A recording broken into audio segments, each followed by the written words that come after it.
Wow. Well, tonight was a very strange night, even stranger than usual. You know, I complain about it often. Well, I don't really complain. Hmm, just mention it because honestly, it's kind of par for the course with this program. Something goes on just before I go on, or there's technical stuff, or there's some kind of thing going on a lot of times. Not all the time, I can't say all the time. But today was a little stranger than usual, and I think part of it was due to the time change, because, here in the United States, we have the time change. And um, it every year it drives me just a little up the wall because I really don't see why we need this thing. I mean, why do we really need? Well, farmers working in the most of us aren't farmers working in the fields anymore. Okay, it's kind of ridiculous. I sometimes think it's just maybe just there to disrupt our rhythms, body rhythms. Honestly, sometimes I think because that's really all it does. To tell you the truth.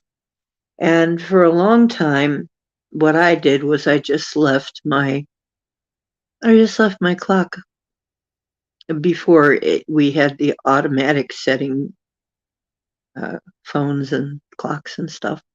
Um, I just would leave my clock an hour off and just remember, you know, yeah, it's an hour different. But now it changes it anyway. So, and I still get disoriented. I get disoriented around this time, around the times we have the time changes. For some reason, it it just it doesn't work for me. It's more harm than good. And actually, that's a scientific thing too. Is they're finding out that this shifting of just an hour it disrupts your rhythms. It's just not good, you know. Um, People trying to adjust their sleep schedules and something like that, other schedules, eating schedules, and everything. It really isn't good for you. Um, to Probably it also affects a lot. And here I go yawning again. It happens every time I do the show. I'm not yawning. I start doing the show, and I'm not yawn. I would need more air. Anyway, yeah, it's not really doing us any good, but they won't change it. So they've been talking about changing it, and they just aren't going to do it. And I'm like, you need to get them to do it. Now, the funny thing is tonight talking about alternative timelines that I've been a part of, and I know that sounds really way out there. For most people, it is. Hmm. But now that the whole Mandela effect thing is beginning to get more traction, it's easier to talk about because the idea of things having happened seriously, having happened another way, it's not that weird anymore. It's not as far out there as it used to be. So now it's just easier to talk to people. You can say more people know what a Mandela effect is, although I never had that term before for what was going on. Um, it was, I'm trying to remember what I called it. Oh dear. To me, it was just some kind of, for lack of a better word, dimensional slip into a different. Somehow I end up in a different timeline, and I never noticed this happening until after my NDE. Hey, Sandra, how are you doing? Hi, I was having some real issues with trying to get my StreamYard to cooperate tonight. It kept throwing me to tomorrow. It kept flopping me around in time. So it's good to see somebody come in, you know? Um, Hi. Yeah. We're like, you know, I guess the time change confused my StreamYard or so, and confused me too. And so here I am trying to, do a show and it's just at the wrong time and everything. It's not at the time I planned and everything. It kept throwing me into tomorrow. So I had to like delete it and come back in and do some stuff. So I realized I just couldn't put out a notification. Just had to come in. Anyway, hope somebody sees the notice that I'm on. Obviously you did. So I'm really glad. I'm really glad you saw this notification that I'm on. So really, I guess I should be what? Oh, embarrassed. Yeah. It's weird. It's like yeah, I'm a little like what the heck? I tried to input this 3 or 4 times and it just wasn't working. It kept throwing me to tomorrow night, which I do have a show on tomorrow night. I am planning a show for tomorrow night, but because we're on Sunday, Monday, and Wednesday. But that wasn't what I was trying to do. So it took me this long, and I finally decided to come in. So if somebody comes, that's great. And if nobody comes, yeah, but you came. So thank you, Sandra, because we're way off time. Anyway, so really, I spent a lot of my life now, since it's been over 35 years, been more like 40 years now, since I had my near-death experience.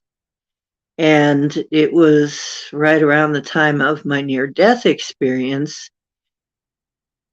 And I have talked about my near-death experience on this show and in other places too.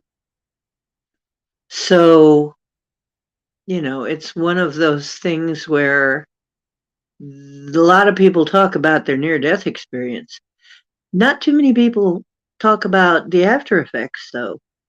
And I thought maybe tonight,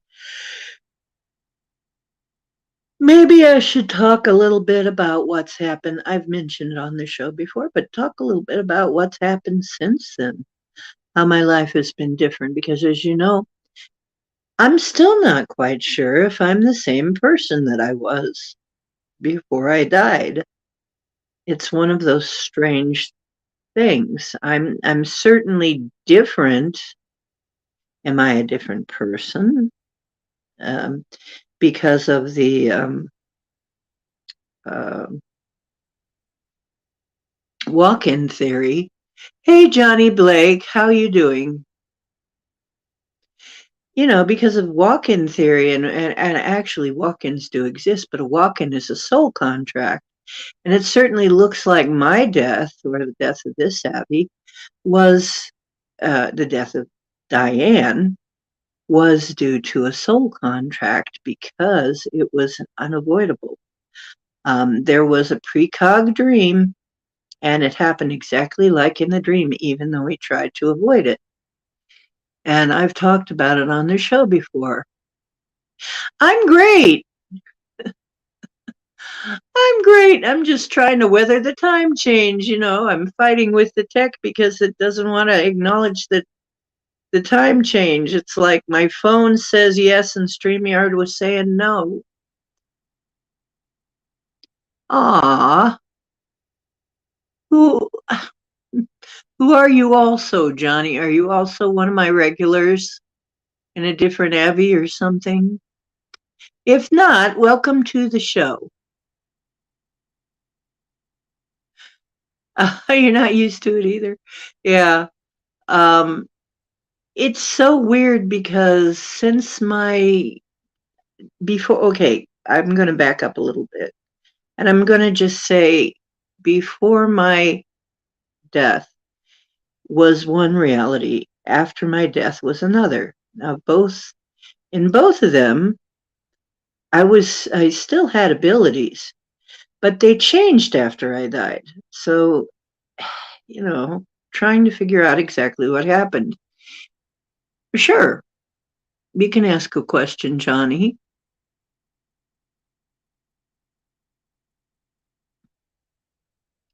I'm waiting for the question.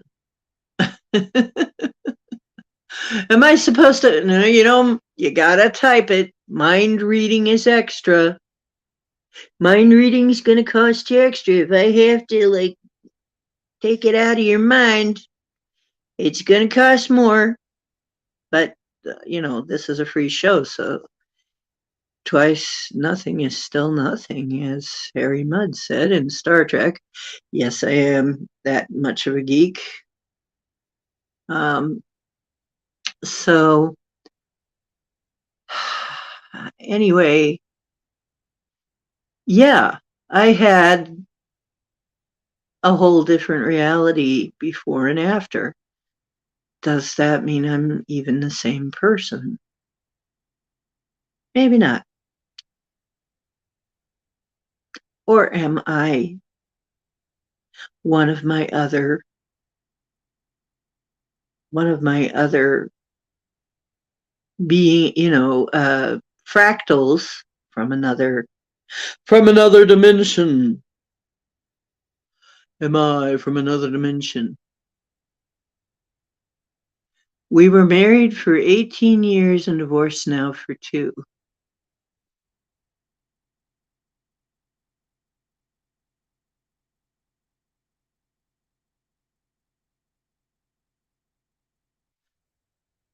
That's your question?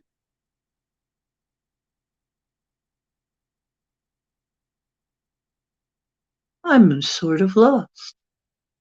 Let me start all over again. Hi, I'm Deocean of Deocean's Deep Woo. Yes, I'm a shamanic practitioner. We do the deepest of woo, and even in the midst of a time change, uh, we do woo. Okay, so the times they are a changing. Oh, you know what, Johnny? I see what the problem is. You think we're doing card readings tonight, and we only do those about every 2 weeks. We do those at the new and the full moons, the Monday closest to the new moons and the full moons. No wonder. Hi, Cheddar Swiss. How you doing? Cheddar Swiss? That does sound good, actually. Sounds pretty tasty. Cheddar Swiss. Hmm. Yeah, that's okay. It's gonna be so the next full or new moon, the Monday closest, we do card readings then. And then we answer questions like that, or try to with a card reading. So, sorry about that, but that isn't what, the title of this is. Boy, is this a strange night. It's just none of the regulars are in, and there's a whole bunch of different people, and this is okay. Well, I want you all to feel comfortable here. Hello. Uh, question about the moon, actually. Okay. No, it's not made of green cheese, if that's your question. If that's your question, Cheddar, since you're like a cheesy sort of person. No, not cheesy, but I mean, since you're into cheese, obviously. What about the blue moon and the blood moon? Well, a blue moon is completely based on a calendar. Okay, so a blue moon is only really significant due to the fact that there are really 13 moons in a year. Okay, there are really 13 full moons in a year. And, in a revolution around the sun. As we travel around the sun, only, not 12, 13. And when they changed that, they threw everything off. This was changed by the Vatican, like they changed all kinds of things. But I guess to correspond to the 12 disciples or some sort of thing. But actually, there are 13. So, really, every now and then we get an extra moon in a month, and that's called a blue moon. Okay. A blood moon, on the other hand, is when circumstances are such that the moon turns red, kind of reddish, kind of bloody looking. And that can happen, well, sometimes it happens strictly from pollution, but it happens from the way the light bends makes it a blood moon, and these happen at certain times. And it's the same way super moons. It's like super moons are when they're closer to the planet than farther away because the orbit's irregular. You know, all of these things. Oh, and blood moons supposedly portend things. You know, people see them as portending things. But actually, there are other colors of moon that people have ascribed meanings to, such as let's see, I'm trying to remember which one's which. I believe it's the yellow moon that is the witch's moon. I'm trying to remember. It's either the yellow moon or the orange moon is the witch's moon.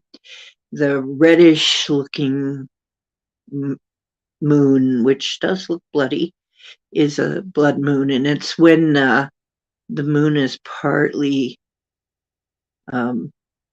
obscured. The reflection is just bent funny. The light is bending funny.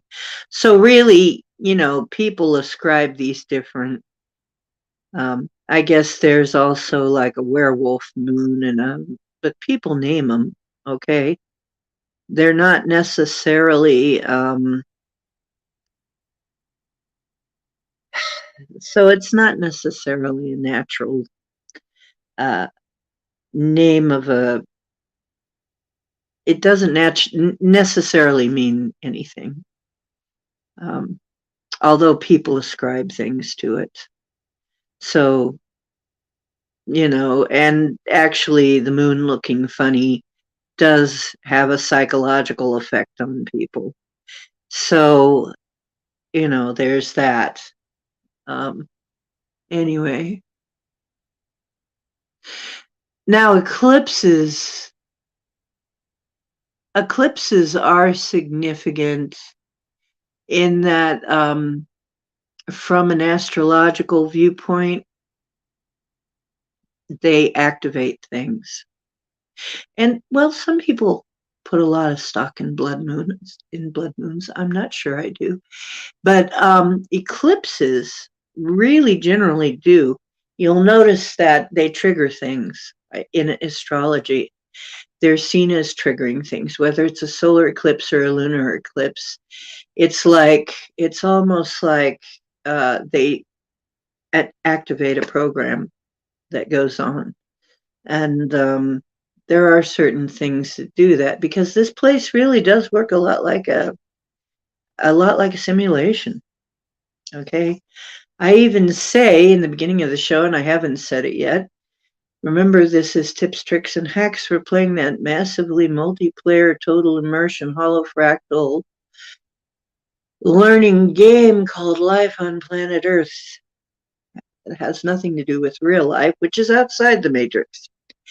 But yeah, it really does act like a sim. There are certain things that seem to activate certain programs, and then we'll see that sort of play out. And it's not like something happens that day of the eclipse, it's like what happens since that day. Sort of like actually bringing me back to the original subject matter I was going to talk about is what's happened, what's changed since I had my near-death experience. A lot of things changed. It's like you never look at these astrological things like what was it, the planetary conjunctions and stuff. That day, something may or may not happen, but what you see after that date, since that date, is what you're looking at to see the effects of a conjunction. So, for instance, the recent Venus conjunct Jupiter is Jupiter is an expansive planet. Venus is about love and beauty. So there's an expansion of that on that day, and it kind of activates that kind of there's usually an orb, what they call an orb, a number of days before and after something happens. Like, for instance, in the old days, a full moon wasn't just one day, it was 3 days before and 3 days after as well. So that's why in the old spell books they'd say the third day of the full moon, the fifth day of the full moon, and people are like, what are they talking about? It? Well, full moons, depending on who you go by, can be 3 days long. They can be a week long. It can be the week of the full moon, since it's 3 days before and 3 days after. In some people's book, that's all the full moon because it's all the orb of the full moon, what they call the orb or sphere of influence. Yeah, in people's minds, I'm sure a lot of this is the moon. Okay, we do know that the moon has an effect on our psyche. It just does. That's scientifically, statistically provable. The moon has an effect on our psyche. It has an effect on the tides. Completely scientifically provable. We have the statistics on that. So if we have the statistics that happens, how can they say that all of these other planetary bodies moving around don't have an effect? From my point of view, they can't say that. You can't say it because we know that the moon does. We know that the sun does.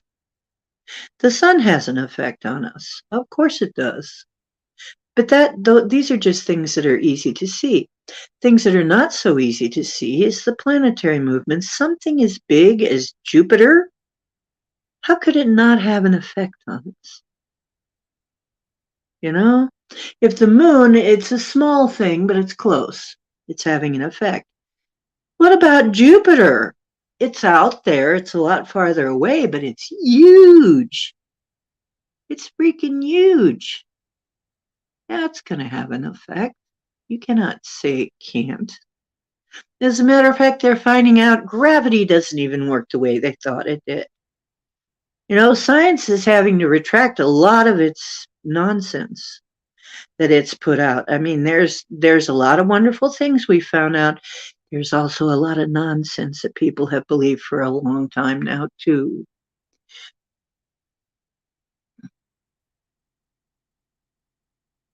Yeah, the ocean. Funny about that, huh? Yeah, the moon does affect the ocean extremely. It spins the tides. Literally, it does. If it weren't for the moon. In fact, the moon being exactly where it is, probably there wouldn't be life here. There could maybe not be life here. I mean, it may never have started had it not been for the moon. So, was the moon strategically placed here? I think it probably was. I mean, there are a lot of there are some things that point to the fact that the moon is was placed here specifically for that purpose. So, but that is once again deep woo, and here we do the deepest of woo. It's very deep woo. Now, if you are trying to get all Euclidean and linear on me, well, that's okay. But honestly, you got to get out of that and understand the quantum if you really want to get anywhere. You got to get into the quantum theory. You got to get into the quantum science and the quantum, understand the quantum field a little bit. And the quantum field is merely what the mystics have always called this consciousness, the ether, the consciousness, the cosmic field, I mean, really spirit. There's been names, that we've always known about this. And now they're saying quantum field to sound scientific. But we've always known that this was it there. Okay, and that it affects things. And it's like the force. It's a lot like the force. I mean, they had the right idea there. It does affect everything, and it is in everything. It is the consciousness in everything, the quantum field. And you can do things with the quantum field you can't do with regular linear Euclidean science.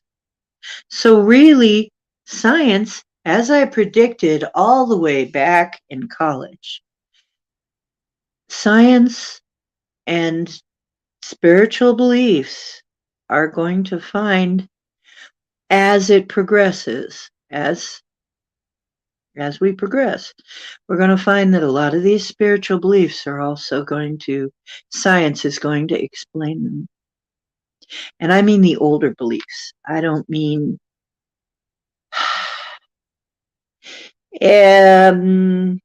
how can I say it? I don't mean a lot of the organized religion kind of beliefs. I mean some of the much older beliefs. In fact, a lot of them hinge on, you could substitute quantum theory for spirit and come up with the same, quantum field for spirit rather, and it still works. So we're really talking about, I'm waiting for them to finally get over themselves and admit that we're talking about the same thing. Because a lot of us who work with it know we're talking about the same thing. It's not separate. Now, for instance, here's another quantum concept. Everything's connected. This is what we talk about with quantum entanglement. The reason that two twin photons are going to be making the same movement even when they're split apart, they're still doing the same movement, that spooky action at a distance and everything, all of that. This is all quantum stuff. And this is all explainable. Well, they call it quantum entanglement, but really we're looking at it like, well, spirit is everywhere. It doesn't have boundaries. The quantum field doesn't really have boundaries. We make those boundaries, pretty much. We make them up.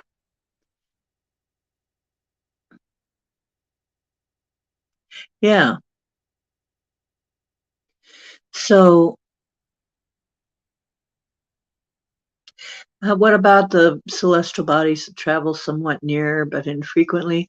Well, the interesting thing about that is they may actually have an orbit too. As a matter of fact, some of them do. but it's just a really wild orbit. It's just a very long um, and sometimes very erratically stretched out orbit. So, and then there is, of course, the theory that we have a twin sun, and that our twin sun, and I have done a show on this. We do have a twin sun, and every now and then, and we orbit around each other, the two suns orbit around each other. Every now and then, we come in fairly close proximity, and the planets that it's dragging around with it, and the planets that our sun is dragging around with it, come close together. Okay? Close enough that they start affecting each other. I mean, it looks like almost everything, sorry, Wokies, it looks like everything in the universe is binary, even though um, maybe not in the way that you're thinking of it. But yeah, there's usually stars have twins. It's usually a binary star system. A lot of them are, and there's usually and the whole place runs on polarities, on the arrangements and interactions between polarity, like a battery, just like a battery does, and just like a computer does, zeros and ones polarity. That's how things run right now. And there are things outside of that, probably. I mean, because all things have a potential to exist. We could say in the quantum field, everything exists. Okay. So anything you can imagine exists. Therefore, if you can imagine that there is something beyond binary, there probably is. But right now, in the universe we're functioning in, everything's binary. So, boomerang loop, yeah. It's just like a boomerang. Wah! It came back and hit you in the head, right? But yeah, it's like what flies out is going to come back, and sort of like karma or something, right?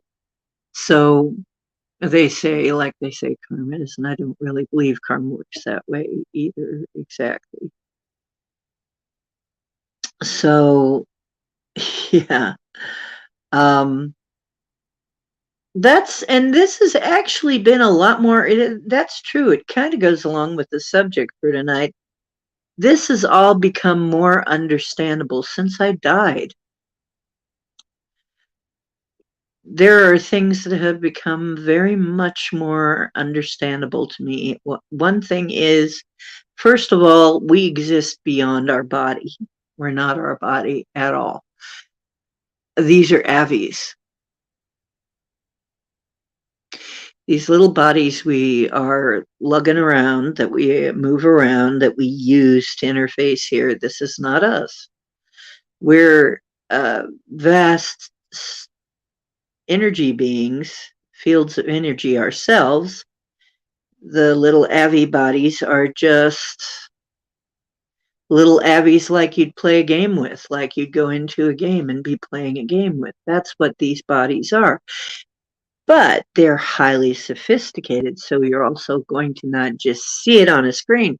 You're going to feel it. You're going to experience it. It's going to be like Sensorround. It's going to be like the best VR ever, because it is. That's what it is. Yeah. And we have avatars of various experiences and capabilities so that you can experience different things, have different experiences. Oh, Chinese calendar years. I cannot speak as knowledgeable about those. Sorry. I'm not a deep student of the Chinese years.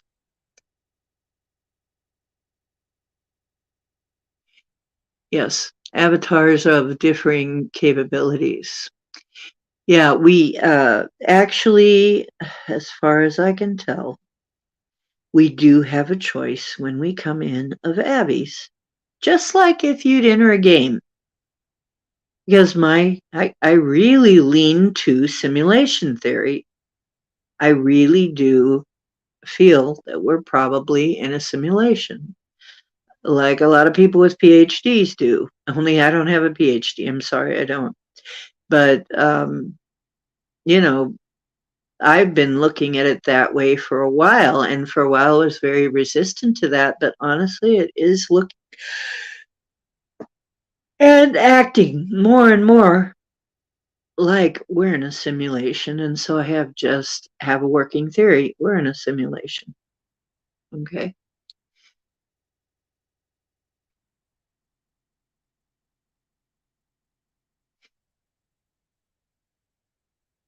Yeah. Well, I probably will look into it at some point, but it's just been enough to try and keep up with the stuff I am working on. It's kind of hard to be a master of all of this. And probably one day I'll be able to tell you more about the Chinese animals, and I do know that the Chinese animals that they have for their different astrological signs are said to be the animals that showed up to Buddha. And I do find that kind of interesting because we all have animal totems. The Native Americans talked about having animal totems. And could it be a similar thing? I'm thinking maybe it could, because mine would be the rooster. And um, the rooster is known for having a voice and speaking up. I mean, the rooster is about communication. And that makes sense, actually, uh, because I'm a singer. I'm, communicating right now on the internet. So it kind of makes sense that a rooster would be good at that. A person with that kind of an energy. We're talking about a description of an energy, though, and I think to make it practical for a human to understand, they have to put it into terms like every good teacher has to give you a parable. Because there are so many things that are hard to explain that if you don't put it in a parable, nobody knows what you're talking about. You know, how could you conceptualize a flying saucer if you barely know what a wheel is? Practically, things are chaos, but controlled chaos, bound chaos. Yes, I sometimes wonder if the totem symbols and the Chinese New Year symbols are linked somehow, that there is a similarity. Um, you're a rat. Well, that's okay. You're a fiery rat. I think I'm a metal rooster. I'm like a metal rooster, man. Like, I'm a metal rooster, man. But, and you're a fiery rat, you fiery rat, you. Is that why you're so interested in cheese? I see it now. Metal man. Here they come to snuff the rooster. I'd sing that every time I was feeling really low, like life was trying to beat me up. I would sing, "Here they come to snuff the rooster, but he ain't gonna die. But he ain't gonna die. No, he ain't gonna die. No."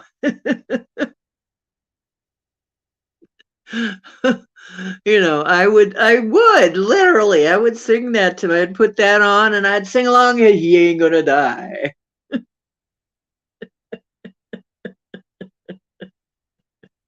You think I'm going to see, and it's true. It's not that I don't get sick. I don't get sick as much as I used to. Not at all. But I it's very hard to kill me. It's been very hard to kill me, or at least keep me dead. Even the one time they managed, the one time life managed to kill me, and I ended up coming back. And there's been other times that it's almost been goners for me, and I keep coming back and I keep coming back. And I saw my death again. See, now this is how I know I was meant to die a few years back, just before COVID. Because the first time I had my accident and died, had my NDE, I saw it in a dream. Okay. I saw the whole thing in a dream. I saw exactly how it was going to happen. Although there were parts of it I didn't understand. I even saw the period of time it was going to happen. In a vision at my old place, when I lived at my old place, where the conditions were not so good. I mean, black mold and everything. It would have been a hell of a place to spend the COVID years. I had a vision that I was going to die and I had better move out of there if I didn't want to die. I had a choice: move somewhere cleaner, better, or die. I didn't know COVID was coming, but yeah, there was a lady who had respiratory problems. She died there, I bet. And she always had respiratory problems there. She was on oxygen. So, hey Jackie, how you doing?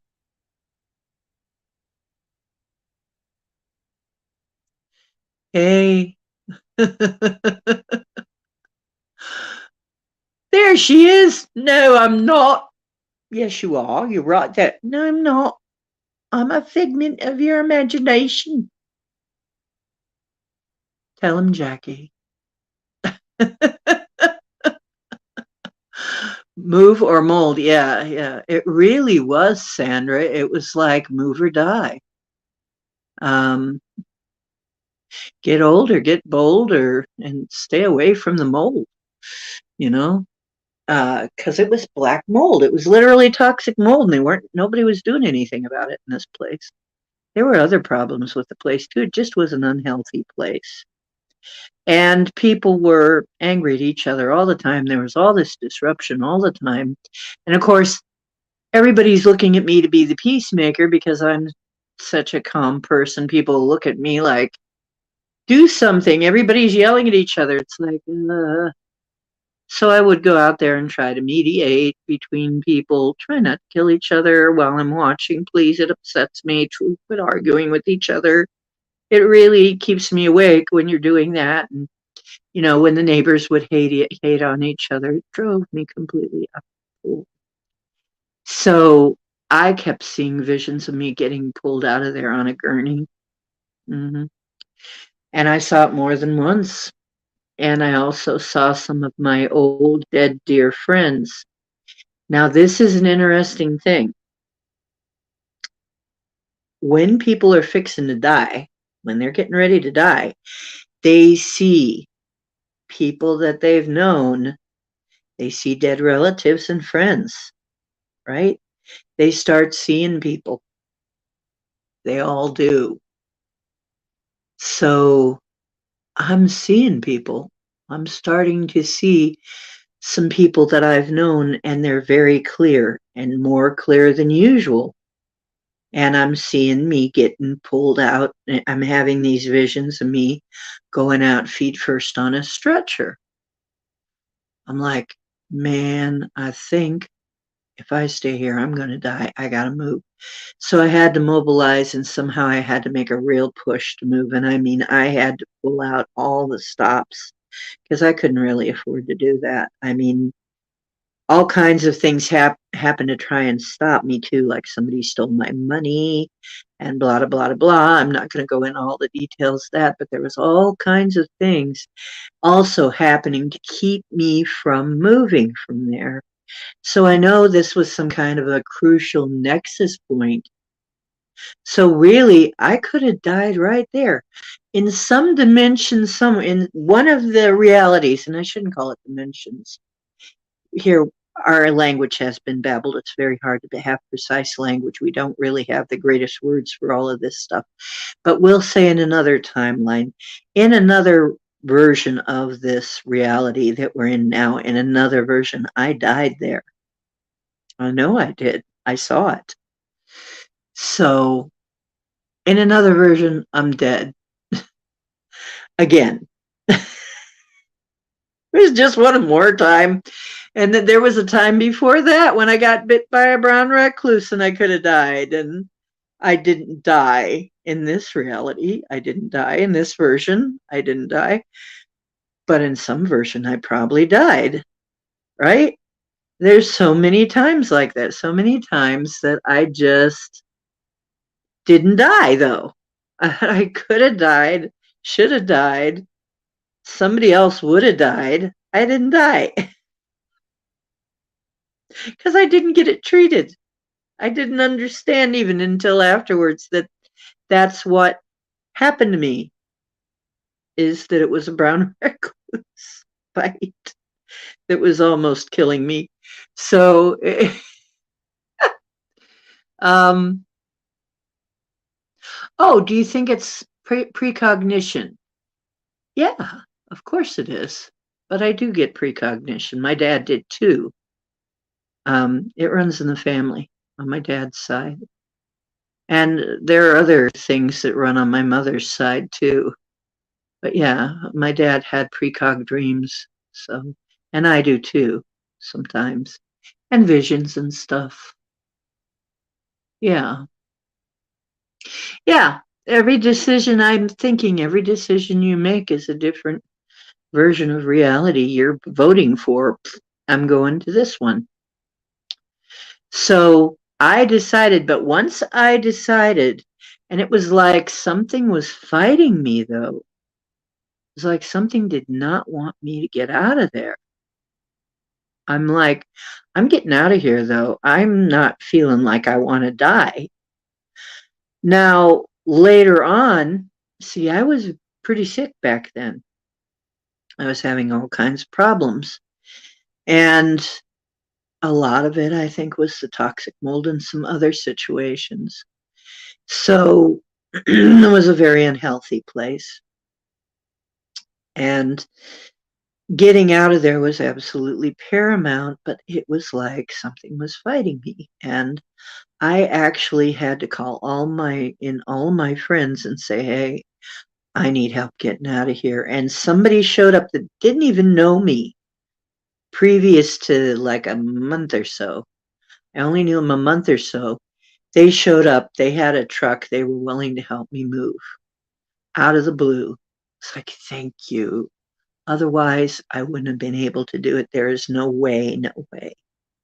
And somebody else stepped up and lent me the money to come up with the down on this apartment.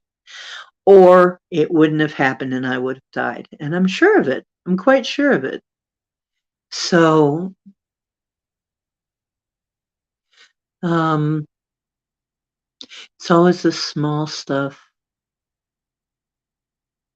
Are there infinite life or timelines? Yeah, I believe there are. I believe they're saying, well, there are 11. I think there are many more. I think there are infinite number. I think as many decisions as we make, there are timelines that branch off in all directions. Because when I had a vision about that, I had a really incredible dream about that I'm not going to go into every detail of that dream, but I am going to say that I'm pretty sure I saw this in this dream, that there were timelines branching out literally in all directions. And I mean, we think we're traveling, we've been taught to believe we're traveling forward in time, always forward. Sometimes we're just going sideways, so to speak. You know, we're actually kind of slipping sideways. Yeah, that's one way to look at it anyway. It's not necessarily all speed ahead, whatever, full speed ahead or whatever. Um, in fact, time seems to be, and I've gotten this as a message all over the place. I'm not the only one that'll tell you this. Time is not actually circular, nor is it linear. It is actually a spiral. That is why we keep coming back into a similar, but not quite the same, cycle. So it's cyclical, but it's a spiral, not a circle. Okay. People think it's a circle, or maybe they see it as a strip. It's neither one. It's a spiral, like a spring.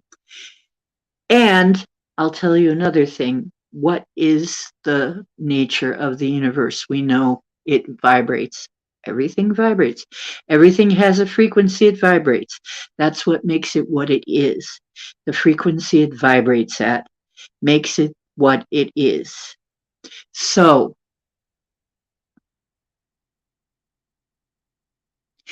yeah, well, that's something I was going to do. I was going to do, and I may still do it tomorrow. Being bigger than the problem, you can actually make yourself bigger than the problem because you are a quantum being. You are a being of energy. You are a vast, energetic being, not a tiny Avi. You can affect changes. It's your birthright. You're divine. You're as divine as anybody. There is anybody more or less divine. You're either divine or you're not. The fact that you understand anything I'm saying means you're divine. The fact that you can think means you're divine. The fact that you have consciousness means you're divine. You're divine, and you are a creator. You're creating. You're creating. Let me say it again. You are creating realities all the time. And that's one of the wonderful and terrible things about us is we create realities. And sometimes the realities we create are wonderful, and sometimes the realities we create are awful. And a lot of times when they're awful, it's because of stuff that's in our subconscious that we don't know is there, that's creating it, that's causing us to create our worst fears. This is what the predictive programming is all about. If they can scare you enough and put it in your mind to where it's living rent-free in your mind, that we're going to have a zombie apocalypse, you are going to help them create some kind of zombie apocalypse. I refuse. I found it very intriguing too, some of these zombie programs about zombies. It was kind of fun mental thing, but I didn't want to get too much into it because I didn't want to give my creative energy into it because I know I'm a creator.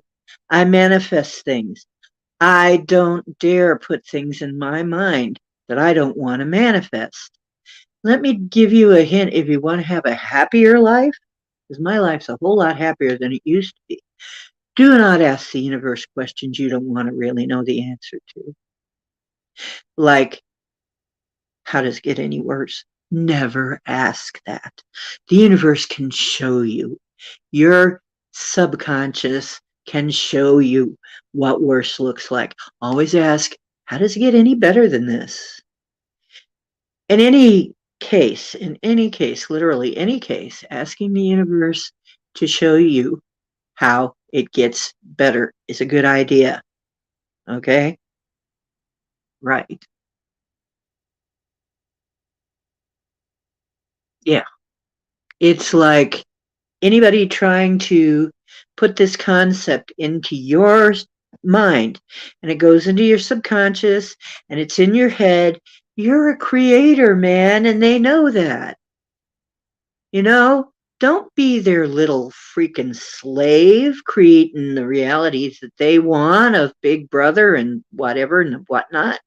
I will look at that stuff. Okay. I'm not going to be in denial and not look at it. I'll look at it. I'll listen to it. I'll give it a thought. Every one of these things that are coming up. But then I will try to imagine the best possible scenario. Meanwhile, people are trying to get you to imagine the worst possible scenario every time. So Yeah, so basically, don't let yourself be used. Don't be don't be used to create negative realities. You know, I'm chipping away and melting away my iceberg, and I call it the iceberg. I guess I'm not the only person to call it the iceberg. This concept is known, but most of your consciousness is actually below sea level. You can't see it. You only see the tip, just the tip. Where we heard that before. But there's so much more, right? Below the surface. Okay. So what's below the surface is actually affecting everything. So the more you chip away at what's in your subconscious and clear that out, which is why I do the clearings, which is why I teach how to do the clearings of what's in your iceberg there. Remember, it's what's under water that sinks the Titanic, right? That'll sink your little ship.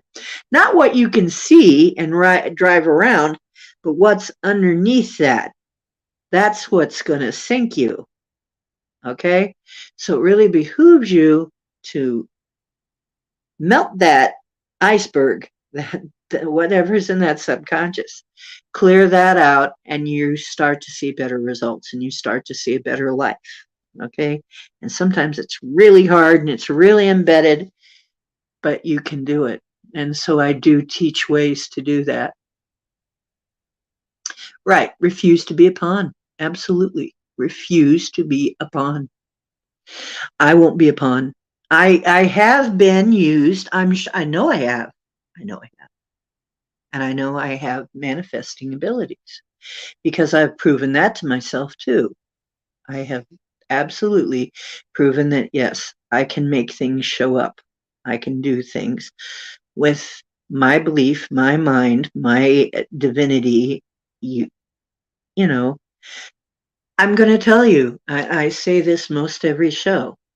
The more I affirm I am God, and so are you, and so are we all, and I do have power and the power of creation, and I'm learning to use that better and better as I go along. The more I do that, the better my life gets, and it's been that way. Since I've accepted that, even though I sit there and I go, why in the hell did I create hell? Basically, why did I create this hell? Maybe I'll never know. Why ask why, though? Why ask why? Why not just say, okay, whatever it is, that isn't what I desire. Let's create something else to replace that because nature abhors a vacuum. Something else has got to come in to replace that if you take it away. Even when you're doing healings, because I have done, and the way I've been taught to do removals, yes, I do psychic surgery. I can do that. I have been taught how to do that. You have to, when you take something out of somebody, when you take an energy out of somebody, we'll call it an energy. Sometimes it takes a form. Sometimes it looks like something. Like sometimes it looks like somebody with a back pain has a knife in their back. And sometimes that is literal from another life. Sometimes that is symbolic, like it felt like somebody knifed him in the back. It doesn't matter. If it's an energy that's stuck in your aura, that's stuck in your energy body, and you take it out, there's a hole there. You have to put something back in there, or something else can get in there. Okay? Nature abhors a vacuum. This is the way I was taught. So if you take the knife out of somebody's back, you better be prepared to put some cleansing light in the hole that it left to keep it, and then seal it over like a band-aid to keep something else from getting in there and bothering them again. This is why some healings don't take. You remove that thing and then something else gets in there, because you didn't seal it over. You didn't fill it up and seal it over. That's the other part of the job. Okay. And this is deep woo. Am I doing deep woo enough? Is this woo deep enough for you? Because if it's not, I can get deeper than this. I've been in woo, deep woo, up to my nose, actually beyond. I think I'm actually over, it's up here. Deep woo. Okay. So yeah, no vacuum goes unfilled. So this is why sometimes things come back. People will take them out. Now sometimes things will close back by themselves. Okay. But it's really better to put something there that's going to be helpful and help it heal, and then put something over the top, like a band aid, to protect it while it's healing, so that something else, if the person is being really bothered by something, you don't want whatever it is to pick that open again, right? So you put something over it. Now, there are entities that just love to mess with humans. Yeah, they're sure there are. Are they part of, um, do they lurk in our subconscious? Yeah, I think a lot of times they do. There is really nothing outside of you. Everything is really inside of you, although we perceive it as being outside.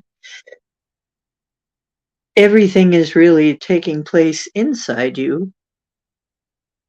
And oh, here's a fun little exercise, and something that people use to prove to you that you are not your body, that you are non local. Okay, you're a non local being. What does that mean? That means you don't belong to any particular place or time. You're bigger than that. Okay? Because think about it. If you daydream and you go somewhere in your mind, you're going somewhere in your mind. How could you do that? How are you doing that? That's a function that you have. You're going somewhere in your mind. And you know what? Sometimes people can see you. I've gone places in my mind and people have seen me there. And they've said, "Well, I've seen you there a bunch of times." I've never been there. I've been thinking about going there. I haven't been there in years. I've seen you there. Been going there in my mind. Some people can perceive that you're there. Sometimes I think this is what some of these hauntings are. Not necessarily a haunting, but when there's something happening like that, I'm not sure, like you see a person and then they're not there. What if they're just, you're happening to catch a glimpse of somebody who's going somewhere in their mind? They're actually astral projecting without realizing it. I found out I was astral projecting without realizing what I was doing. I thought I was just daydreaming. It's a very similar function.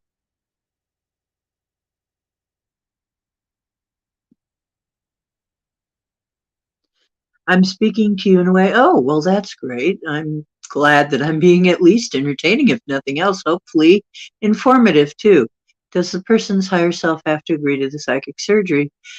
Yes, yes. In fact, if they're not agreeable with it, it won't work. And you can ask their higher self. Sometimes you can ask the person. If it's not working, it may be that there's something in them, in their subconscious, or something with their higher self, some plan their higher self has, or I call it the deeper self sometimes, or the larger self. All of these terms might be correct in a way, but you're talking about a self that knows more than the tiny Abby part that we know. We can only know so much from this Abby. So yeah, and basically, if their higher self, deeper self, larger self isn't going to allow it, it won't work. It won't work. There's also sometimes a subconscious part. Remember how powerful we are. I keep telling people we're very powerful. Our subconscious is very powerful. It's part of us, right? And it's very powerful. And sometimes it seems like it's way more powerful than our conscious self. It's some things are so deeply embedded that it tries to override our conscious self. In which case, you got to get hold of it and say, hey, wait a minute. I got something subconsciously that's trying to override this. I'm going to have to get control of that subconscious stuff that went on there. Now, there are processes and stuff to do that help you get control of this. Now, there are various ways to get control of the subconscious thing and chip away at that. Iceberg below the surface. I'm going to use that. I use the analogy of an onion. It's like layers. A lot of times you'll chip away layers and there'll be another layer that'll come up. You'll say, okay, I'm done with this layer. I've done this. And then it'll come back. No, it's not really coming back. It's another layer of it. You don't know how many lifetimes or how many times this has been embedded into your energy. This whatever attitude has been embedded into your energy. And so sometimes you work on it and it'll be gone for a while. You think it's over and it seems like it comes back, but really it's just a deeper layer. That's another thing people don't realize. So sometimes you may have to keep clearing something. Shrek reference. Yeah. So basically, sometimes you have to clear things more than once, it seems like, but you're just clearing a deeper layer. It is working. You know, you're getting lighter. You're chipping away at that iceberg, but it's there's gonna be another layer of it. It's almost like archaeology, right? You know how they go through different strata and so what about genetic memory, like ancestral experiences? Yeah, of course that's embedded in there. Of course it would be. And that's how there can be generational curses and stuff. Of course, I would think your mitochondria come directly from your mom. Your little mitochondria are life forms, you know, and we don't understand them that well, but they are little life forms and they're very important. Without your mitochondria, you would not be you. You would not be. There are so many things that are dependent on those little mitochondria you got from your mom. Okay. And we don't know the full extent of what those mitochondria, but I strongly suspect that a lot of this ancestral stuff really has some kind of involvement with the mitochondria, with the mitochondrial memory. Okay. You know, it's kind of like crows. Did you know that if you are mean to a crow, it'll pass that on to all its babies and the rest of its tribe, and they'll all hate you? Did you know that? How do they do that? Yeah, they'll teach their babies to hate you. I think it's almost like the mitochondria are kind of like that. They have memory. I think the mitochondria probably remember everything back from the beginning. They are life forms.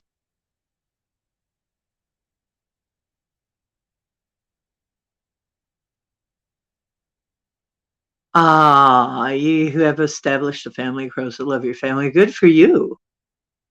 They're very smart. They can solve puzzles 3 tools deep. They can use tools and solve puzzles 3 layers deep. That is on a par with basically any ape. They previously thought only mammals, only apes could do that. Only hominids. But no, no.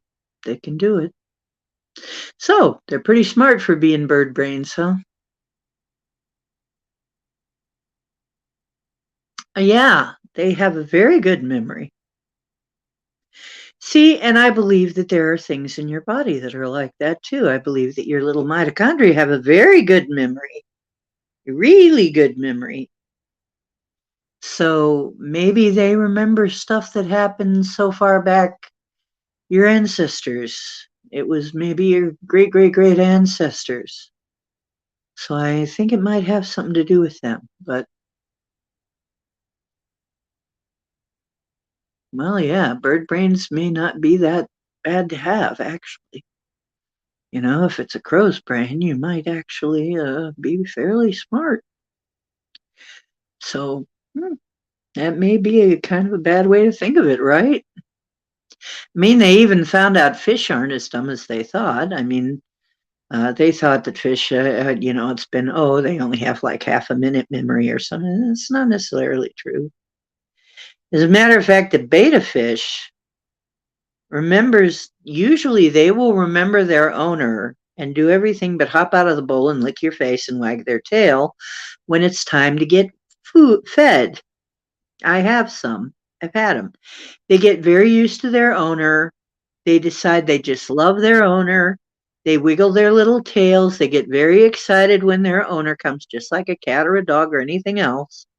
And they're like, I'm going to get fed. I'm going to get fed.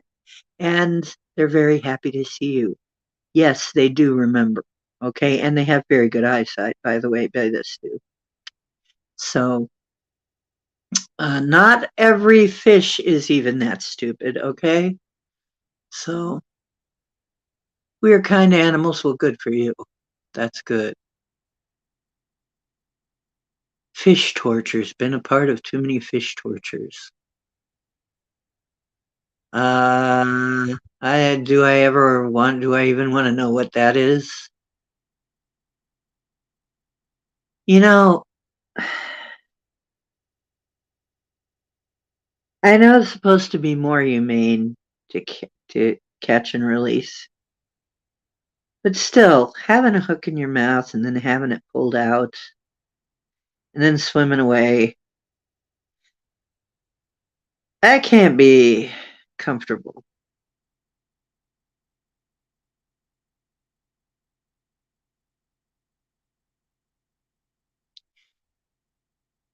Oh, if the hook is set too deep. Oh, yeah, yeah. I imagine, you know, I mean, long time ago, during the Betty and Barney Hill days of the alien uh, abduction type stuff, as I was hearing more and more about what they were doing, and it looked like they're putting implants and they're doing this and they're doing that test and they're doing, it's almost like, guess what? Earth scientists do the same thing. So who learned it from who? Is it who thought of this method? Was it really Earth scientists, or were we getting it from somebody else? Or, I have questions about that. Because some people think that the aliens, now let me tell you one, we're talking ETs, but there are other things that are alien, not actually.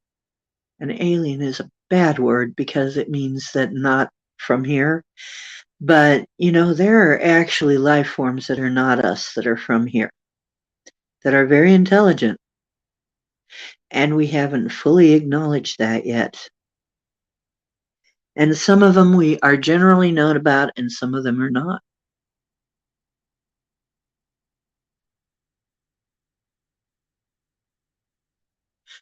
Well, yeah. And I think we were taught how to be war-ish. I really think that that's a learned thing. That was encouraged. Because if you go back to the Sumerian texts, even if you look in the Bible, that God of the Bible, the Old Testament God of the Bible, which was not, I'm positive, is not the same guy as Jesus's father. They're described as being entirely different, first of all. That cannot possibly be. You cannot convince me. I never believed it in the first. It was, to me, as a kid, I read the Bible and said, these are not the same. These cannot be the same guy. He cannot be talking about the same guy that wanted everybody to go, wanted people to go out and kill every man, woman, and child and rape the women and, do all of this murderous, torturous stuff. That cannot possibly be the father of this being who is trying to tell you to love one another as your brother. It doesn't work. It don't fit. It just don't fit. And as a kid, I got myself in all kinds of trouble asking the wrong dang questions all the time. No, it turns out a lot of the Bible actually plagiarized from older texts, way older texts, some of them Sumerian, and some of them Sumerian text story about two brothers. Now you'll notice in the Bible, there's always these two, this sibling rivalry shows up, okay? In all of the Abrahamic religions, you've got this theme of sibling rivalry. Guess what? That was Enki and Enlil from the Sumerian texts. Enlil was a war god. Enki was more of a scientist, a creator, and a lot more of a heart-centered being. Enlil was a war god. He was all concerned with death and killing and destruction and accumulation of power, you know. And we see this all through the Bible. There's always conflict all the way through. We see this all through our history. Is it us? Oh, yeah. We see the Cain and Abel conflict. We see, and here's the thing that I always wondered. You look at that story. Okay, Cain slew Abel, killed him, killed his brother, right? It's supposed to be a horrible thing. It's murder. Murdered his brother. What is his punishment? You've got to go. You've got to leave. You can't stick around. Okay. But he says, they're going to kill me. If I go out there, they're going to kill me. And that's where the God says, oh, that's okay. I'll put a mark on you so people know not to kill you. But wait a minute. If they were the only people, what people are going to kill him? Moreover, he goes out and he marries a wife from a city. Wait a minute. If they were the only people, what city? What people? So there's a lot we're not being told. We're getting a Reader's Digest version in the Bible. So everybody who thinks that Adam and Eve were the only people on earth and their progeny, y'all don't even read that book. Did you even read that book? Did you? If you did, you'd know better. That's not what your book says, and this is your book. Why should I tell you? Why should I know more about your book than you? You should really know that. Well, because I was raised Christian and I read the whole book. But I read it when I was very young before I was indoctrinated with all kinds of thoughts. And upon reading it when I was very young, I read it a whole different way than I was later told. And to me, I was seeing space aliens. Yes. Coming to the daughters of man? Yeah. They shore leave. Oh, hey, look, Earth chicks are hot and they're also easy. Let's do a few of them, right? That's what it looked like to me. I'm looking at this a whole different way, and I may be closer to the truth than what they're trying to tell you, because they have God washed it, the whole thing, you know? I mean, even the name of Jesus, Jesus wouldn't have been Jesus. There wasn't any J until the 16th century. And Jesus is a Zeus derivative. His name would have been Yeshua. That's the historical character that the Jews know about. Yeshua, the miracle working character.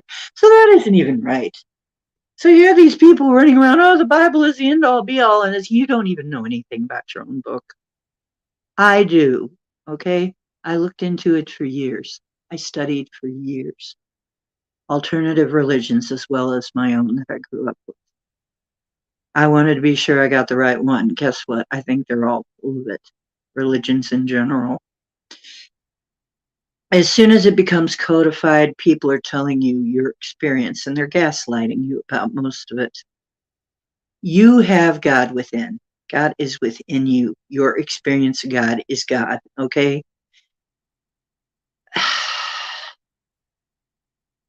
We already know most of our history has been stolen, has been hidden from us. This is more of our hidden history, is what really happened in those times. We aren't told. We don't know. We aren't allowed to know. As soon as we find something, if Smithsonian gets wind of it, they come in and cleanse it so we can't know anything about it, and it disappears and we never hear of it again. So obviously, our history is hidden from us. There's an agenda going on. We have to clear all that. We have so much to clear. Once we start clearing this stuff, our lives get easier, much easier. My life is so much easier. I'm so much healthier now. But I had to really push to get to this point. It was work. It wasn't just la-di-da, walk in the park.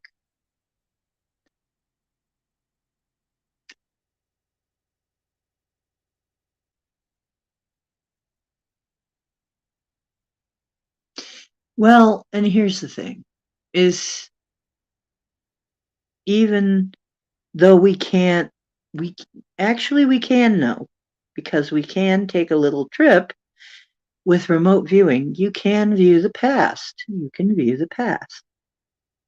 This is why when people tell me you can't change, guess what? Shamanically, you can change the past, and I know people who do. Yes, you can change the past. It turns out you can change the past. But you have got to realize that it will change your now if you do that.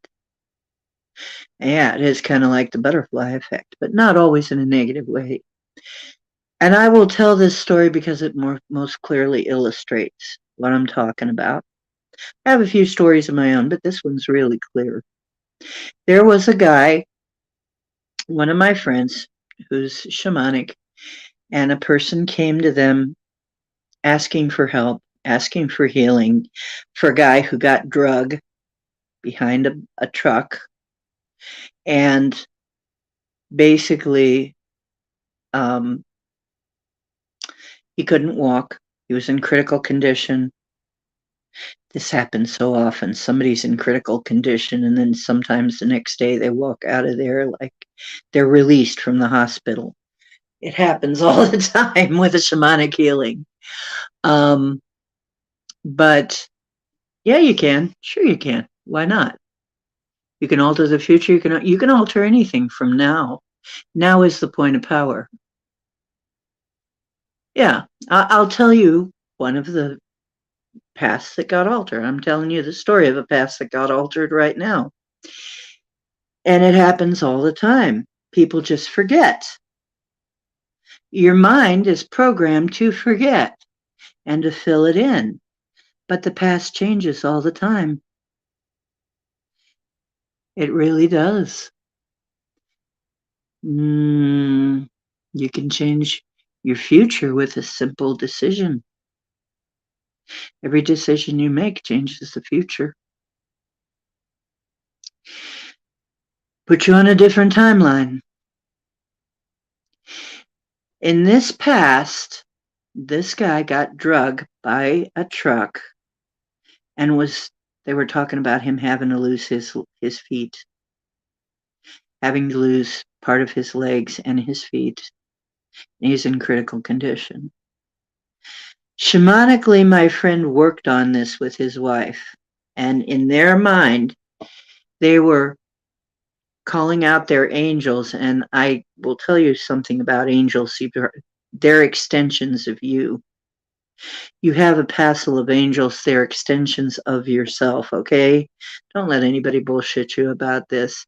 You have a whole bunch of, they're extensions of you, okay? I send them out all the time. They said angels lift his feet up, keep his feet from hitting the road. Guess what?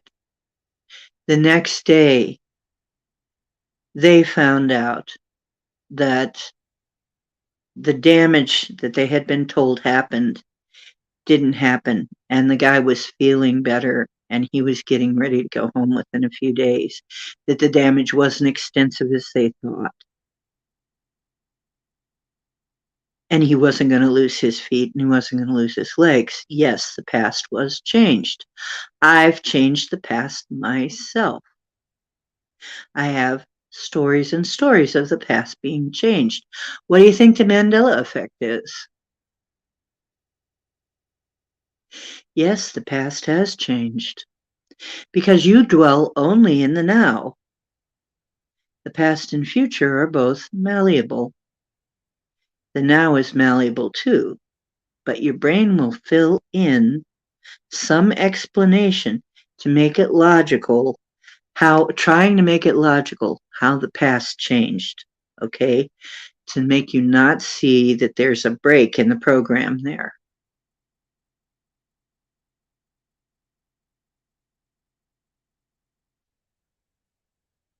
Mm-hmm. Really, I have had that happen. Also, same thing happened.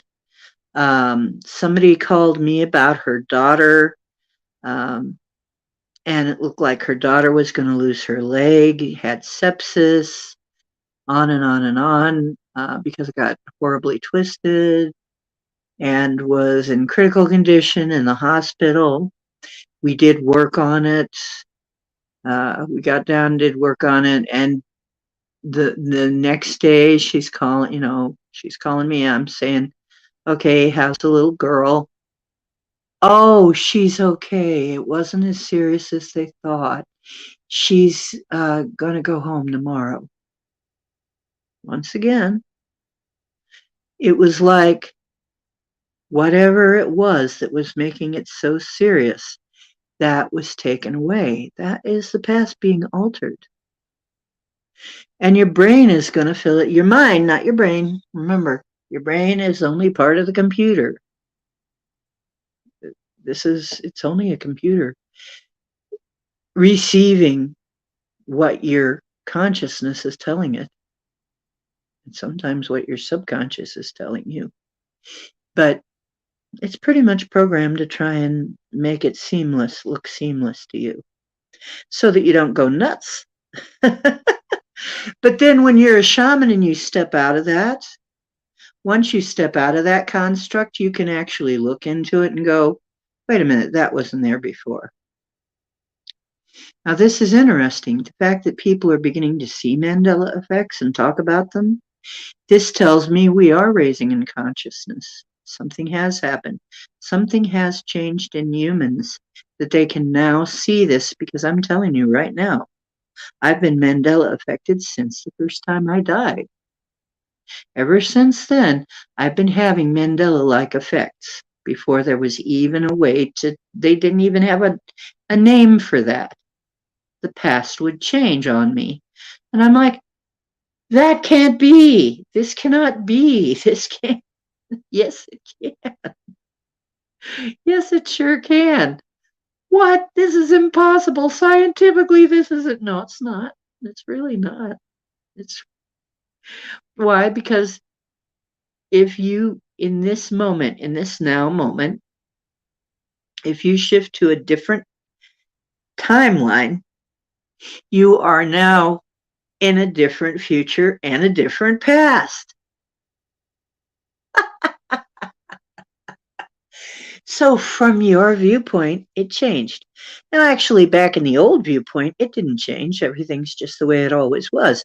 But you took your consciousness, you took your attention, let's call it attention, out of that reality, put it into this other reality over here.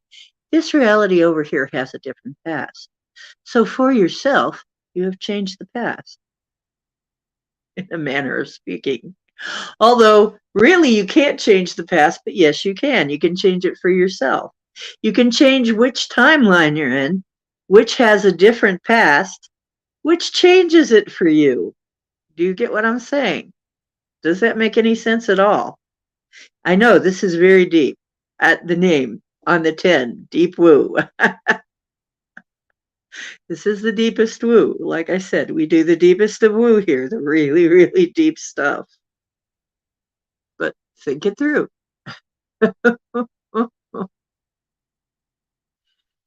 Okay.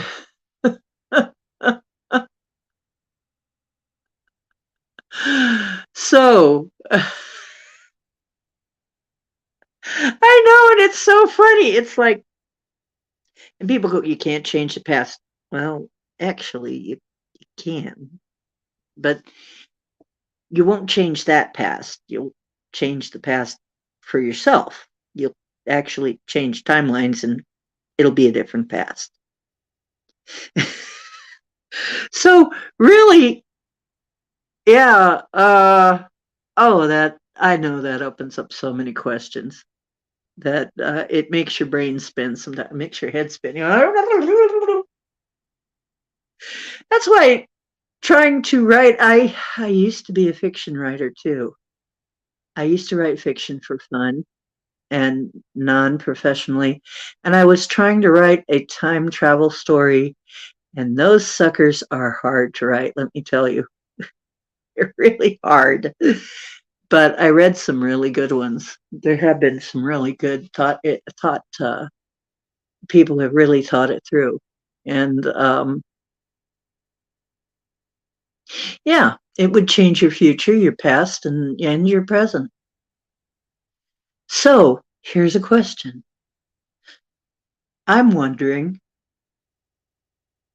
could it be that people are just becoming aware enough, like I did, and I'm not sure I even get every single change that happens. I'm not sure I do. But I noticed that once I stepped out of that, if you're on the outside of it, you can see the change. But if you're on the inside of it, sometimes you can't see the change. To you, nothing's changed. It's always been that way. It's so weird. Yeah. Matter of fact, so many times, a lot of times, if you shamanically heal somebody, if you clear somebody of something completely thoroughly, once you clear something, the person can't remember it ever happened.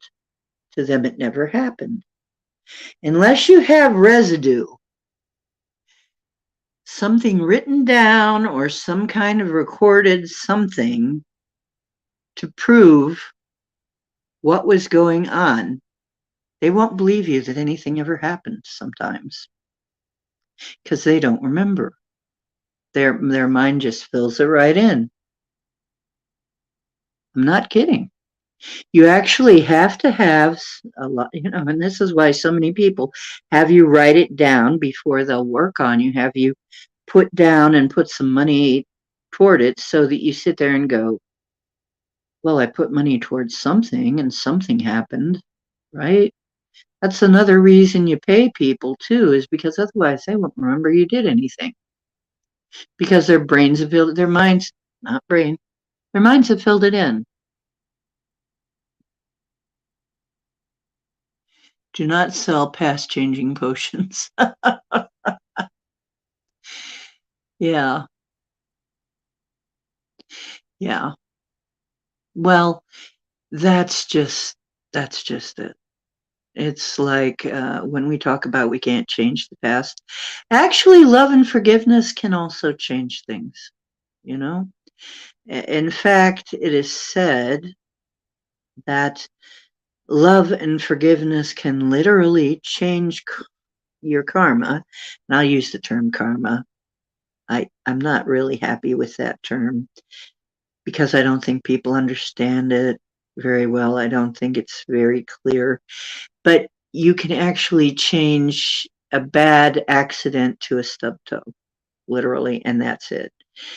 If you really are doing something also, if you're doing something out of love and care, it's different than if you're doing something with a negative emotion.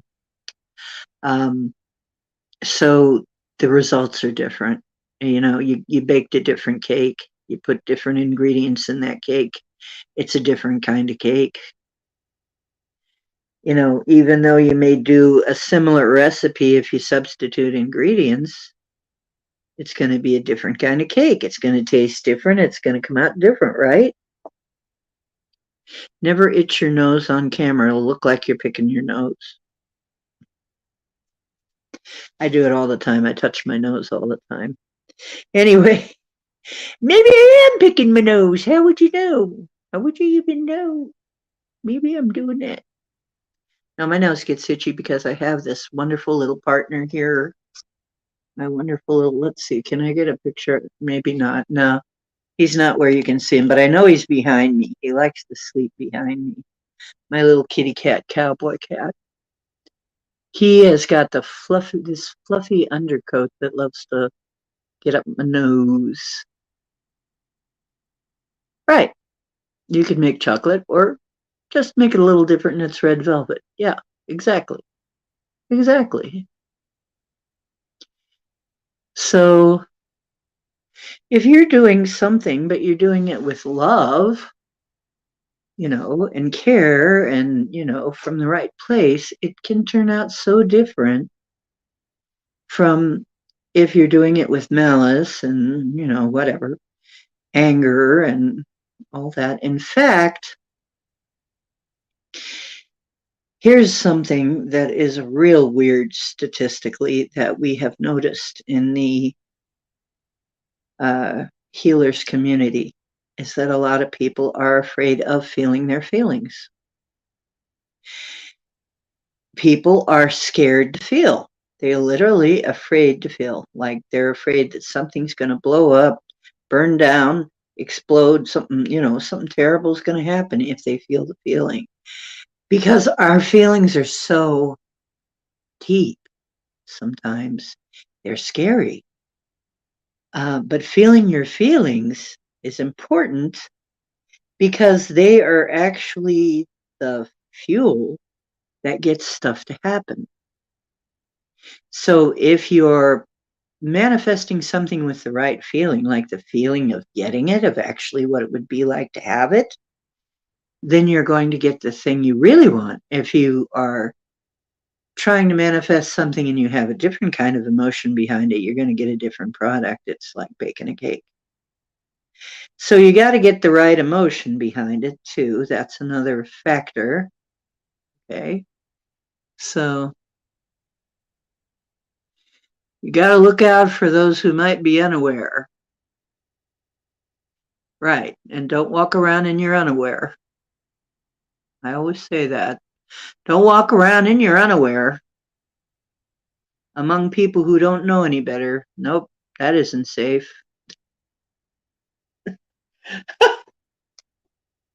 You know, you better be aware. I'm I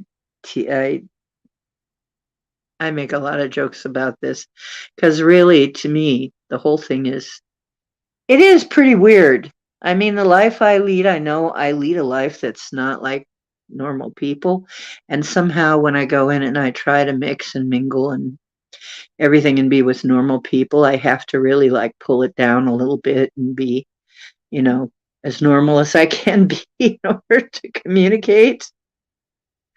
And it can be kind of weird.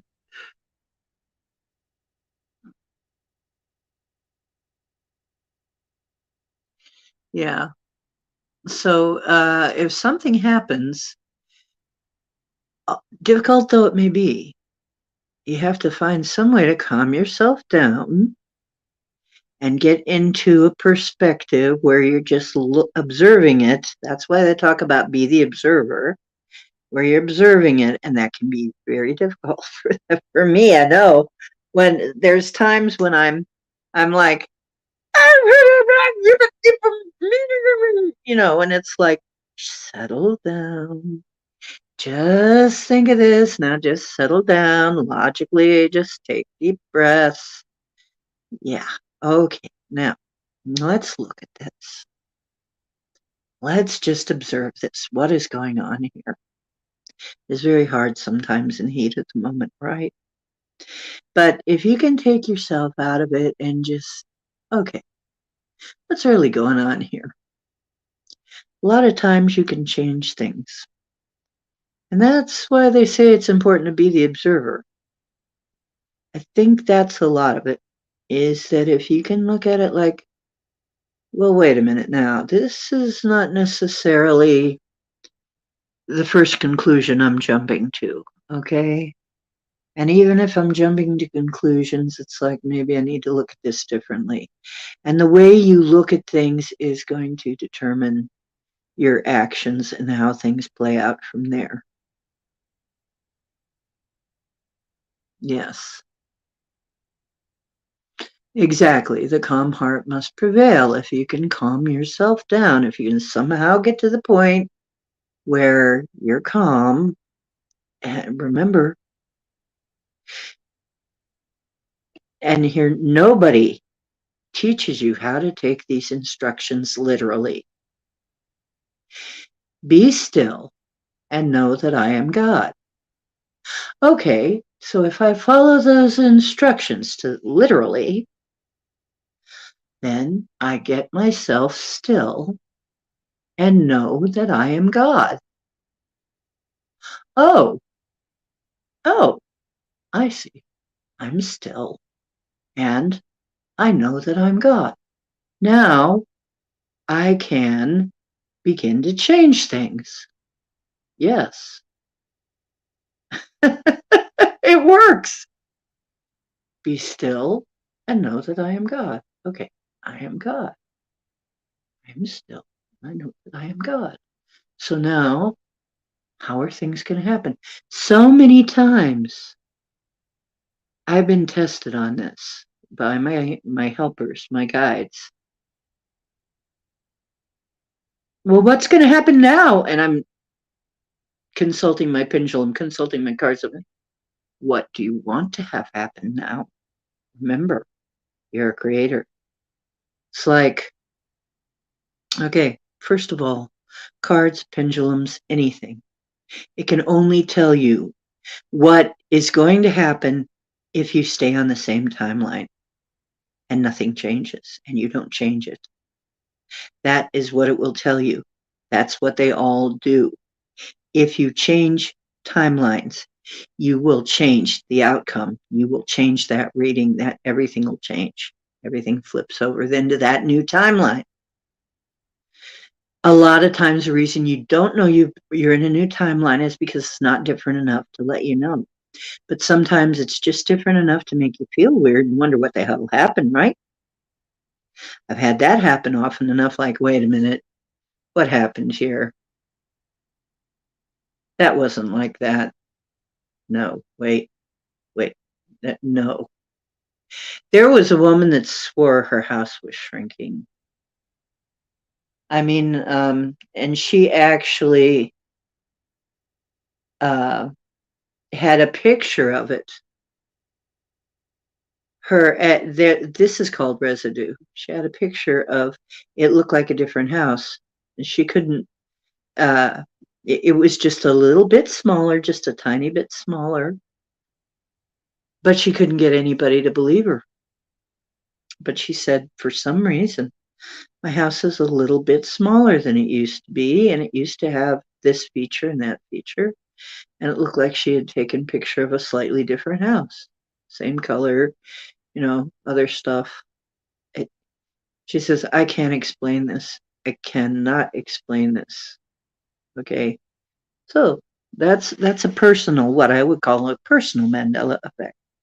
Another thing that's a personal Mandela effect, and you can have them, and you might want to check back and see if you've ever had a personal Mandela effect. Because if you can perceive that you have, then that means that you're starting to get to a level where you can perceive it and step out of that. So look at your life. Have you ever had a personal Mandela effect? Like this woman who was saying, you know what? It's so weird. My husband was a big, big fan of mustard, not ketchup, would not touch ketchup, could not put ketchup on anything, not his fries, not anything, had to have mustard on everything. And then one day, suddenly, he was putting ketchup on everything. And I'm like, honey, what are you doing?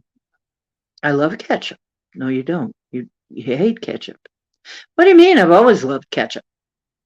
And she's like, holy crap. It's like 180. What happened? Is this still my man? Is this still my guy? I've had other women come to me like this, say that one of them told me her husband changed 3 different times. Um, and she's still like trying to figure out what the heck happened. But you can't just walk up and tell anybody this. You can't tell this to just anybody. I suspect something really, really weird is happening.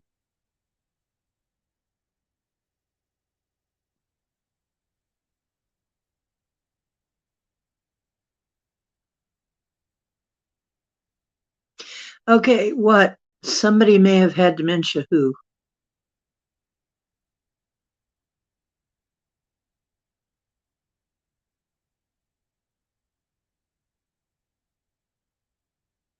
Well, it's really freaking weird. There are people who actually have told me there's one woman who said, I can't explain this, but I guess you might be the kind of person who I would be able to tell this to. Yes, I know I can't tell it to anybody, but my husband has changed 3 different times. He's a little bit taller or a little bit shorter or something else has changed. Actually, he's changed 3 different times and I can't explain it and it really scares me. And I'm there, I don't blame you. I've had that happen. I have a friend that all our lives, she was taller than me. She was taller than me. Just recently, I was standing up, looking at her, and realized I was taller than she was. And I said, wait a minute. Are you wearing different shoes? No, she's always wearing tennis shoes. I'm wearing flip flops. No, I'm not. I was wearing Crocs. I misspoke. I was wearing Crocs at the time. I'm like, well, I'm not wearing lifts in my shoes or anything. Why am I taller than you? And she goes, you are taller than me, aren't you? And she's like, were you always taller than me? I'm like, no. No. She says, yeah, I kind of remember that I was kind of looking down when I was talking to you.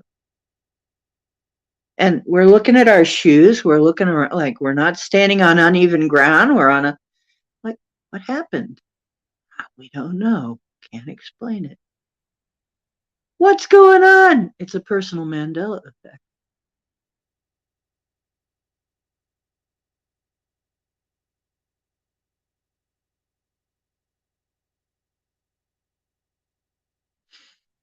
You were not the shortest in your friend group, but today you are, so that's a false callback. Yes, that happened to you.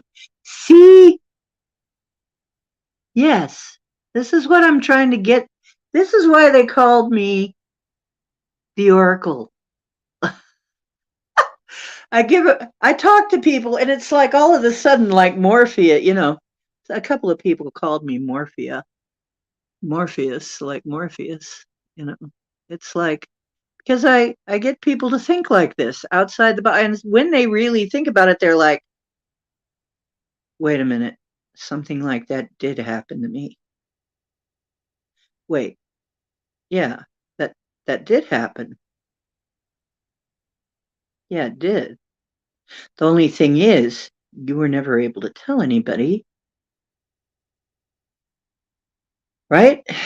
This happens all the time, but because you can't talk about it, the other person usually flips at some point, their brains will flip it over and make it right, make it seem right to them, so that when you try to talk about it, they won't remember. But occasionally you'll have a friend that you'll both remember it being that way, and it's like, whoa, that did happen. Right, right. So basically, you're in a slightly different timeline. Maybe not a greatly different timeline, just a slightly different timeline, which is usually how you do it. You usually don't take off in a completely different timeline. Then you might find yourself, standing on top of the Alps trying to plant a flag and go, how the hell did I get here? But some ridiculous thing. It's like, why did I dye my hair blue? And, when did I get the speed medal champion swimmer thing? I don't understand all that. Anyway, your brain wouldn't handle it. Your mind wouldn't be able to take that. So usually we take small steps. But then sometimes we collectively take big steps. That was 9/11. Yeah. So basically, yeah, you are doing this all the time. That's when I say, look, we're going to do some traveling into a different timeline, but don't worry. Don't be afraid. You do it all the time. You do. You do it all the time. You've been doing it all your life. Your mind's been setting it right, making it look right to you, but you've been changing your timeline all your life, your whole life. You really have. Once you step out of it, you can start to see it. It's like, wait a minute. Once you accept that as a possibility, then your mind doesn't try so hard to hide it from you. Once your mind stops trying to hide it from you, you start to see it more. And once that happens, you're really beginning to understand what you're really doing here. You're really shifting all the time. That's how we're creators. Yes, we shift timelines all the time. You could argue, are we really creating it or just shifting to the time where it exists? You could argue that point. Yes, it's mind boggling. Go right ahead and argue it. Don't know.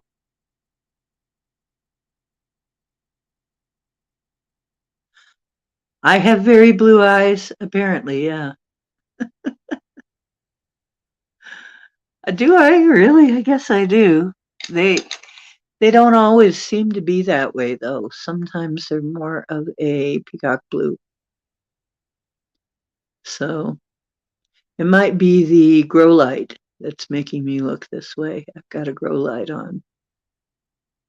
So it might be that the grow light's bringing the blue out more. But yeah, my eyes are basically blue. Sometimes they look a little greener.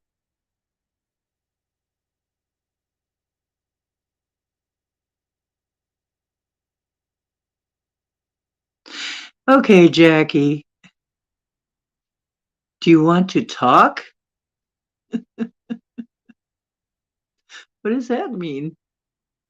Okay, so 9/11 happened when you were 3 or 4. Um, well, here's the thing. Uh, when I was maybe 4 or 5, was when Kennedy got shot. Can't remember. I remember telling my mother, she was on the phone, Mom, the president got shot. And she turns to me and she says, No, honey, that's just a show you're watching on TV. No, Mom, this is real. The president really got shot. And she's like, No, no, honey, that's just a program. I'll come and change the channel pretty soon. And so she comes in, she changes the channel, and here it comes back on again. Every channel she turns it to, the president got shot. And she's like, totally forgot that I told her that. She's like, oh my God, the president got shot. It's like, yeah, Mom, I told you the president got shot. No, that was just a program. No, I mean, really, the president.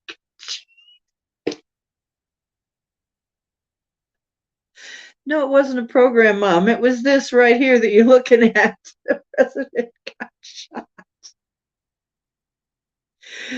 Okay, so in her mind, it wasn't real until she saw what I told when I told her it wasn't real yet. Okay, so um, he's dead, Mom. He's dead. Sorry, he's dead. President got shot. Yeah, live on TV. Mm. When I was a kid. Yep, I was here watching TV. That was weird. Okay, that was weird. That was the start of some serious weird. Yeah. And we know that that was an FBI thing, right? Alphabet agencies, you can't trust them. Yeah. I couldn't get her to believe a thing until she comes in and tries to change the channel to something else. And it keeps saying, the president's dead, has been shot. I couldn't get her to believe it. It's why I'm saying people get a thought in their minds. Nobody's going to be shooting the president. That's ridiculous. And you can't convince them otherwise. Okay, once they get something stuck in their head, you can't convince them. They have to really get hit in the face with it sometimes to realize what's going on. What was my experience with the Vietnam War? We had, of course, all of us had relatives going into the war. And I'm not sure what you mean by what was my experience, but it was very obvious we shouldn't be there. We didn't really have a good enough reason to be there. And it turns out later that yes, it was a trumped up reason to be in Vietnam. But they still sent all our people into the meat grinder anyway. And there were many songs written, and like I said, a song that's kind of close to my heart is Here We Come to Snuff the Rooster. That is about Vietnam. And of course we lost many of our young men to that war for no good reason.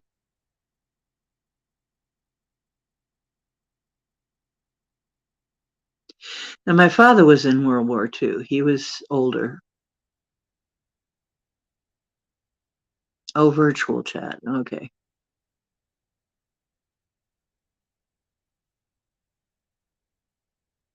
Yeah, we called it the meat grinder, a lot of it. Yeah, a lot of us. Yeah, my father was in World War II, and he worked in Panama on the locks, but he was also a sniper. He was a sharpshooter. That would have been a hard job because you would have known who you were shooting. I mean, if you're just shooting blindly into a crowd, that's one thing. But if you can zero in on somebody and see the face and know who you're shooting, that's another thing. So my dad had farsightedness, and he was a sharpshooter. And he had PTSD, although they didn't recognize that at the time. He had PTSD and scared the bejesus out of us every night when he'd wake up and think something was going on that wasn't going on. It was very scary. All my childhood, all Diane's childhood, had that terror. Couldn't sleep at night. There was always a terror that he'd come and start raging about something. And in my eyes, he even would change looks. I really think he had a spirit attachment that was causing that. I think he got it when he was working there over in Panama.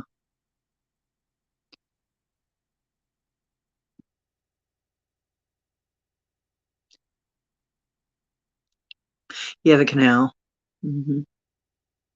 Yeah, he was. My mother said he wasn't the same man either.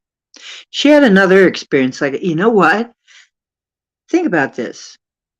How many times have you heard this? Oh, here's Mr. Wonderful. Here's Mr. What? Wait, gotta show you. Mr. Wonderful, your adoring fans want to see you. This is Cowboy. He's decided to wake up and make himself seen. Do a little bit of good grooming to me. Yeah, look, you're on. Got anything to say to the audience? No? Just here for moral support, are you? Okay. So, yeah, he is a cowboy. He's a little cowboy. Yeah, you are. He's an old cow cat. Nothing's wrong with that. He doesn't have a horse, but he's got a hat. He's a cute cowboy hat. It's really mine. He's a cow cat who's never seen a cow, except in his burgers and his beef cat chow. Fill his food bowl up when he says meow. And being a cat is okay, I guess. Being a little kitty's okay. I sing that to him. He loves it. He loves me to sing to him. Catching mice and looking nice. He's a cowboy, baby.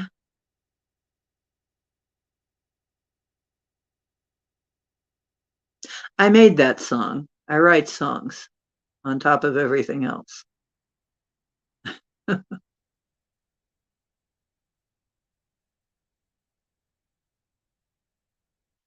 Yeah. Oh, I make up all kinds of songs. I do. Yeah, I write songs. I write completely. I write mashups like that, covers and stuff. I also write completely original ones. So, mhm. Good morning, Marilena. Oh, Marilena, la la la la, Marilena. Hello to you. Hello, Marilena. Ooh, ooh, ooh. Good to see you, honey. We must have been on a couple hours. Oh, yeah, we've been on a couple hours already. Gee, we've been talking a couple hours already. Isn't that something? Um, yeah, and I got on kind of late. Oh, well, thank you. You want to hear another one about Cowboy? I can sing you part of the because there's a second verse to the old Cowcat one. It's like, he's a cowcat who's never seen a cow. Gan has cheeseburgers anyhow. Gets his belly rubbed when he says me now. Being a kitty's okay. And then there's another one. It's mew mew mew mew mew mew mew mew mew mew mew mew purr. Mr. Cowboy, bring me your purrs. I want a fella with soft silky fur, with big green eyes and a cute little pink nose. I want a fella with some bean-shaped toes. Cowboy, I was alone, didn't have a kitty to call my own. Please turn on that per machine. Mr. Cowboy, bring me good dreams. Meow, meow, meow, meow, meow, meow, meow, meow. He loves me to sing to him. He'll be there and he'll purr, close his eyes and purr. More, more. Sing my praises, human. Sing my praises. Worship me, love me, adore me. The furry overlord.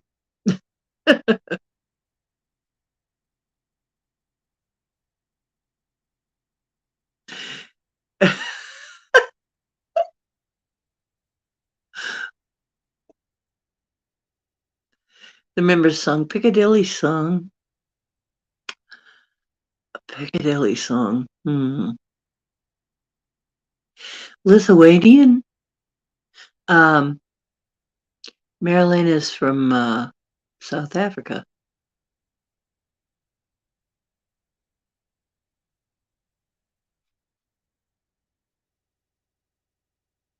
What symptoms are you experiencing? What symptoms?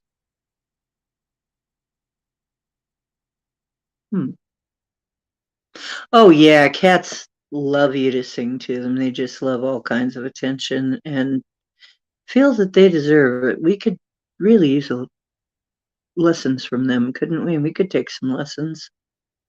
It's like, adore me, I deserve it.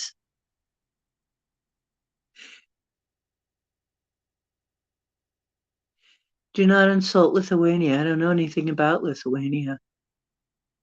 But no, Marilyn is from South Africa.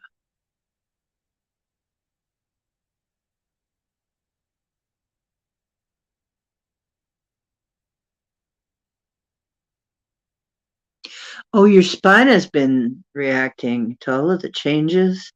And we're going through a lot of heavy changes on this planet. My symptoms have been my skin upsets, airheadedness. I'll get these airheaded spells where I'm just a freaking airhead. And then I just don't try to do anything technical at all. I just let it pass. Um, and some back pain. Yeah, you live with your lion pride. Yeah. Who was talking about Lithuania? I wasn't. Well, she's talking about her cats who um, you've got to understand. There's a poster I love. I'm thinking of getting it because, and it says it has a cat looking into a mud puddle or something and seeing itself as like a lion, you know, or a tiger. And it's like it's all about how you see yourself. Cats have a tendency to think they're much bigger cats than they are sometimes. They're you know, cats have a tendency to see themselves as differently than we do. Let's put it that way.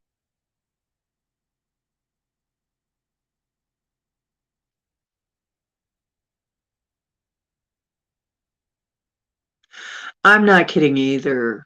And you're getting really heavy, yeah, changes, yeah. Yeah, my back.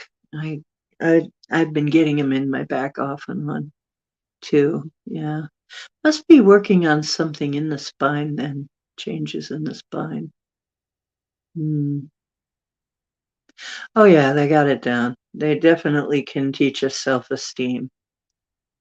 Yep, definitely. Teach us things about self-esteem. Teach me, oh master of self-esteem. Cowboy's great. He's got spots on the side.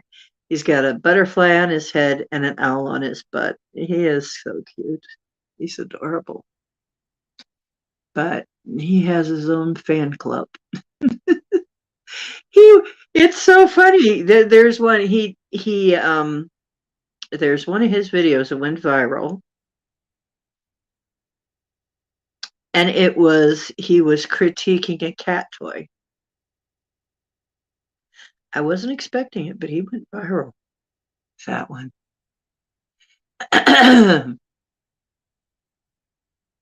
Okay, I will call you for sure. So, yeah, it's like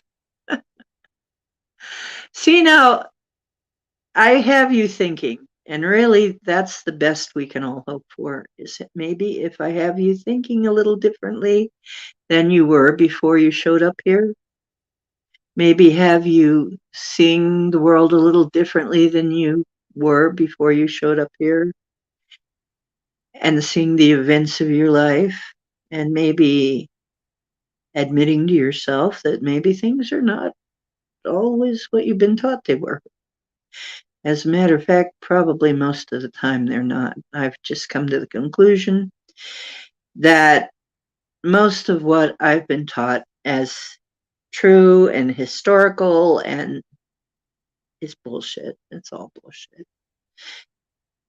I believe it was Mark Twain who said, history is 90% made up and the rest is lies.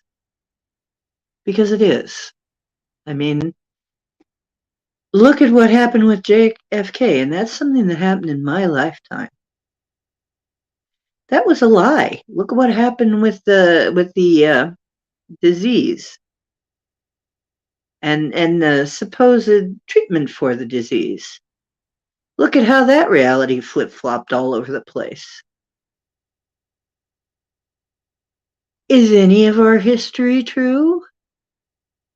Well, there may be a few bits here and there, but frankly, I'm wondering if any of it is. Uh, Supposedly, if you look far enough, you find out that Barack Obama wasn't the first black president, Abraham Lincoln was.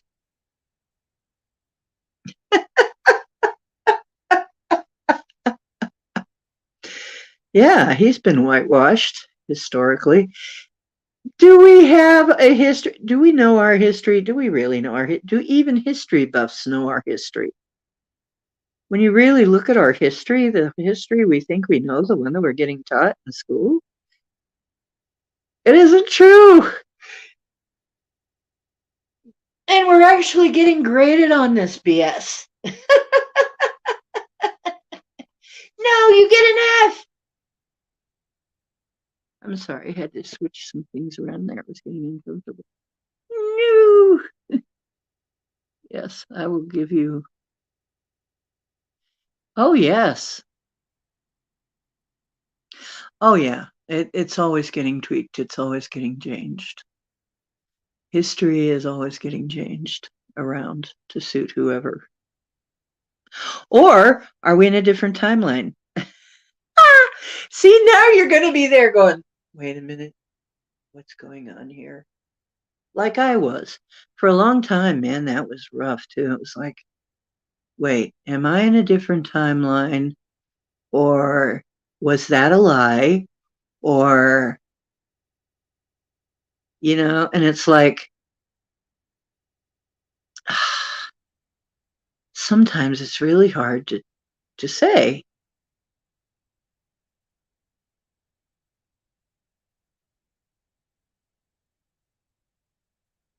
Yeah, no kidding. Well, I will call you after the show, Marilena. How's that?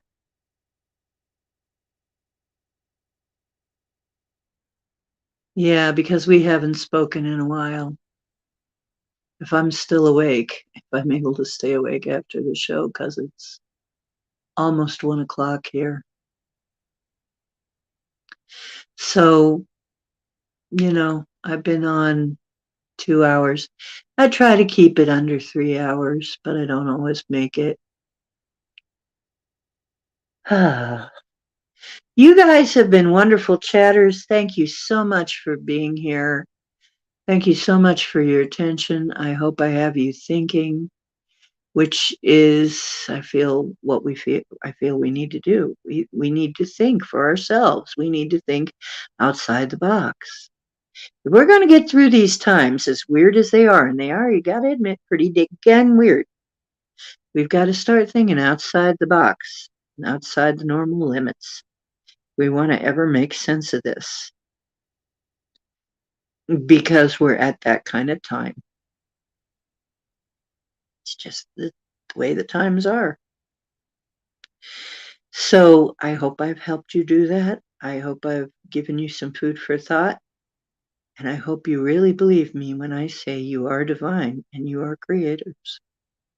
I am God and so are you. So are we all. We are God and we are creators. And it's on us as soon as we realize that, as soon as we really realize who we are, then it's on us to actually start creating with intention instead of subconsciously. This is what conscious creation is. I hope you give it a thought. I hope you give it some thought.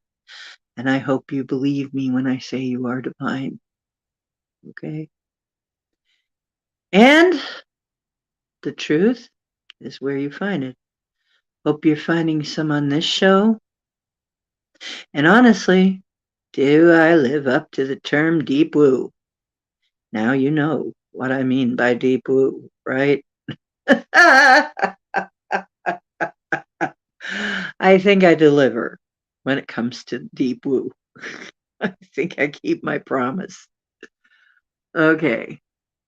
And this is the kind of stuff I talk about here. You too, sweetheart.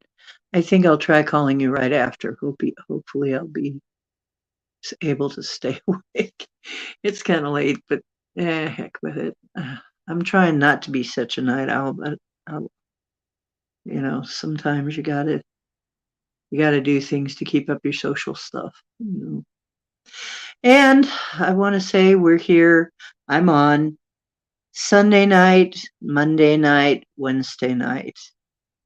Um, so if you want to see me, I'm on about the same time, about 10:10 Eastern.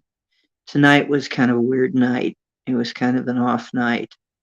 So I think a lot of people probably didn't even see the announcement. I had so much trouble with StreamYard getting it to do what I needed it to do. I don't know if anybody even saw the announcement. And I had to delete things and stuff in order to get on tonight. So anyway, but it was a wonderful discussion with you guys, and I'm so glad some new people showed up. Hope to see you again. Um, like I said, if you wouldn't mind, if you liked the show and had fun, please like the show and leave a comment. That would be great too, because it helps people find us. Or maybe tell somebody about us here on Deep Woo. And I will see you again. Oh, and by the way, tell people you love them while you can. Okay? It'll always make you feel better later when you know that you've told them you loved him. Right? Okay. Let's see, was there anything else I needed to say? Etsy, always say you're divine. I have to remind you of that because we forget. We forget who we are very easily. Okay. Love you, and I will see you tomorrow night, about 10:10. Tech permitting. Night.